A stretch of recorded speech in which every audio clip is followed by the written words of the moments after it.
Hi everyone, welcome to my tutorial on how I draw faces.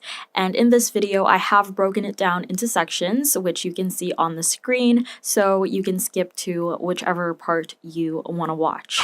But before we get started, I do want to say that this video is sponsored by Skillshare, and I want to thank them for sponsoring another one of my videos. If you guys haven't watched the previous ones that I've done with them, they will be in the cards section. But basically, Skillshare is an online learning community for creators taught by fellow creators. And they've got a range of classes from design classes and business classes and so much more. And you can actually get unlimited access to all of these with a premium membership, which is an annual subscription and you pay less than $10 a month. What I actually love about this platform is that some of the teachers can provide a worksheet or a project or an assignment for you to do, and you can post it back on the platform and get feedback from the teacher as well as from people who are also watching the class. So I do think it's really good value for money, and it's a really great resource that I highly recommend. And because this is sponsored by Skillshare, you guys can actually sign up using the link in the description box to get your 2-month free trial of their premium membership. I will also list down in the description box some Skillshare classes that I found helpful that you can hopefully watch along with my very own tutorial, because I do recommend learning from as many resources as possible, and Skillshare is definitely one of them. And once again, they are all in the description box, so please check them out. Now, moving on to the tutorial. Let's start with drawing the head. And I like to use two main shapes, the first one being the circle. And the size of the circle that we're going to draw pretty much defines the size of the head. So the smaller the circle, the smaller the head. And the bigger the circle, the bigger the head. And the next shape is the inverted triangle. And the height of this triangle actually defines the shape of the jaw that we want to draw. So for example, for a pointy jaw, we'll have to draw a tall triangle. However, a square jaw is a short triangle. And the next thing I like to take note of is the distance between the circle and the inverted triangle, because changing this distance can help us create a range of face shapes, such as an oval face shape, a square face shape, and a triangle face shape. And there are actually 3 main combinations that I like to use, which you can see on the screen, but for the demonstration I will be using the first combination and the most common one.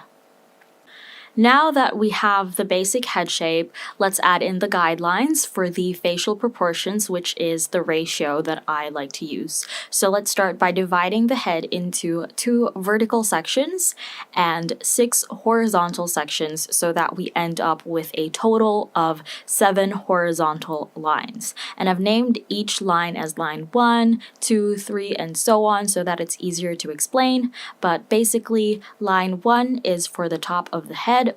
Line 2 is for the hairline. Line 3 is for the eyebrows.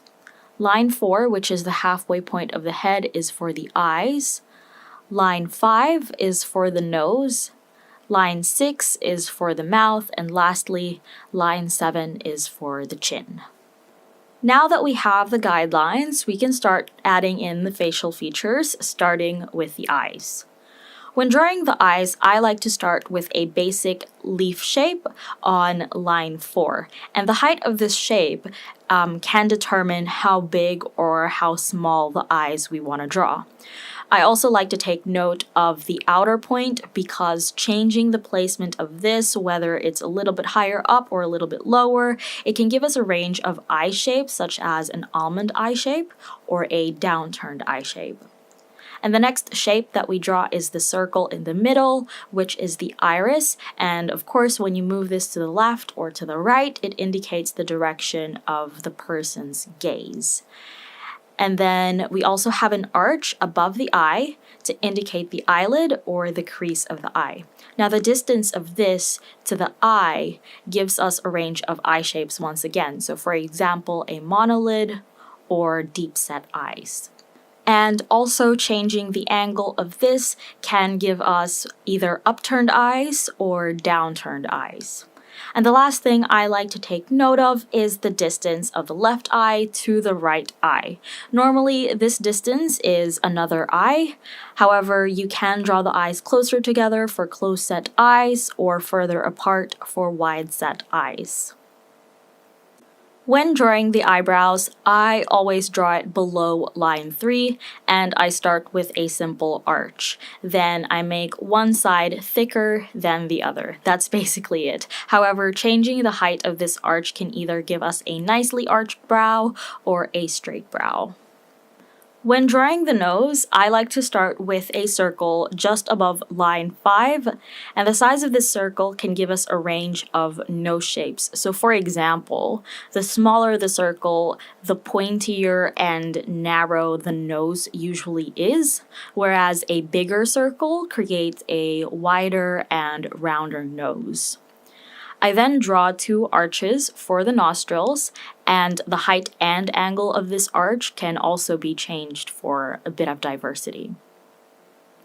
I also like to draw 2 more lines that look like the letter C to complete the nose, and the final touch are 2 lines for the bridge of the nose. So it connects down from the eyebrows to the circle that we drew for the nose. And you can draw this as light or as heavy as you want, depending if you want this to be way more pronounced.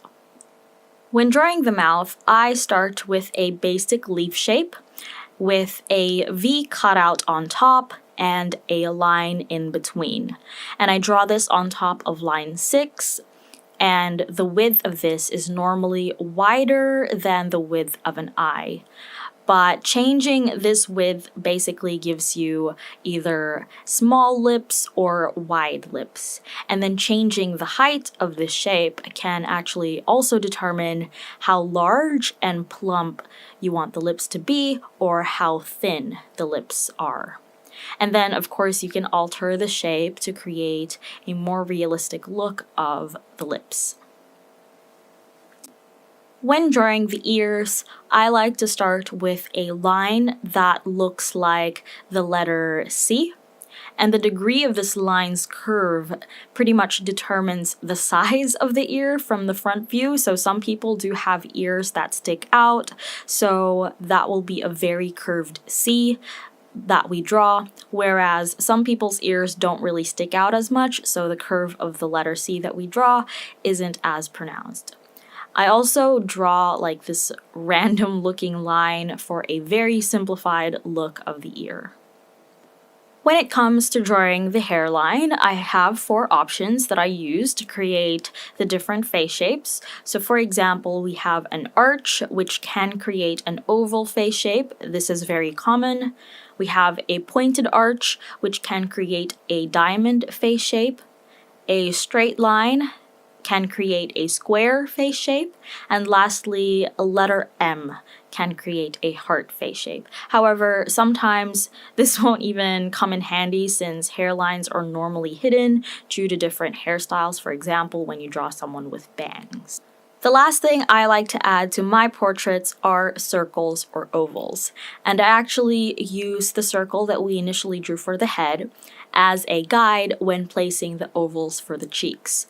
I do like to add these, but for you, it's optional. However, if you've been following my style and my art, you would know that I like to add these for my portraits.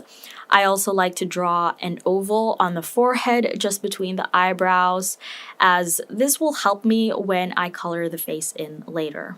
And then lastly, I like to add a circle on the chin just underneath the mouth, as this one helps me shape the jaw.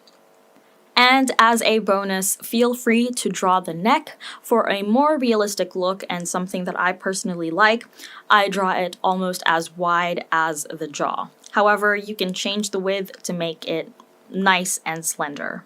And once you've added in all of the facial features and the hair as well, which will hopefully be in another video, you finally have drawn a face. So when it comes to drawing faces and pretty much anything, I highly recommend using references, because reference images are very helpful when you're just starting out to draw.